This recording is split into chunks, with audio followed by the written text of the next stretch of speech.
প্রিয় দর্শক বন্ধুরা, এই মুহূর্তের জন্য আপার প্রাইমারি থেকে গুরুত্বপূর্ণ খবর আপডেট, যেখানে আগামীকাল, হ্যাঁ ঠিকই শুনছেন, আগামীকাল কন্টেম মামলার ক্ষেত্রে কোর্টের ভালো স্ট্যাটাস উঠে আসছে। ওয়েটিং বন্ধুদের জন্য কি খবর রয়েছে অবশ্যই প্রমাণ সহ সবটা দেখে নিন। আর্জেন্ট ভিত্তিতে ভিডিওটা কিন্তু ক্রিয়েট করা, তো ভিডিওটিকে শেষ পর্যন্ত দেখবেন, কোনোভাবে স্কিপ করবেন না। আনকাট তথ্য, তো চ্যানেলটিকে অতি অবশ্যই সাবস্ক্রাইব করে নিয়ে সঙ্গে থাকবেন। চলুন কথাবার্তা না বাড়িয়ে আমরা মূল টপিকে ফোকাস করি এবং চলে যাই সরাসরি কোর্টের সাইটে।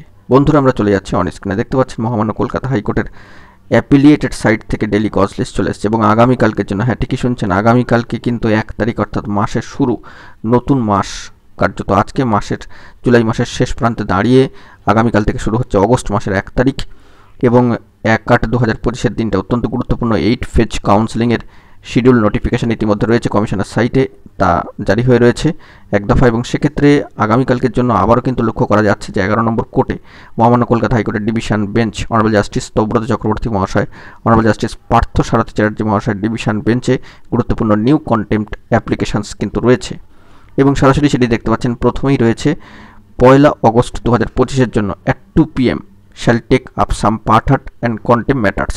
অত্যন্ত গুরুত্বপূর্ণ ওয়েটিং বন্ধুদের জন্য এই মামলা।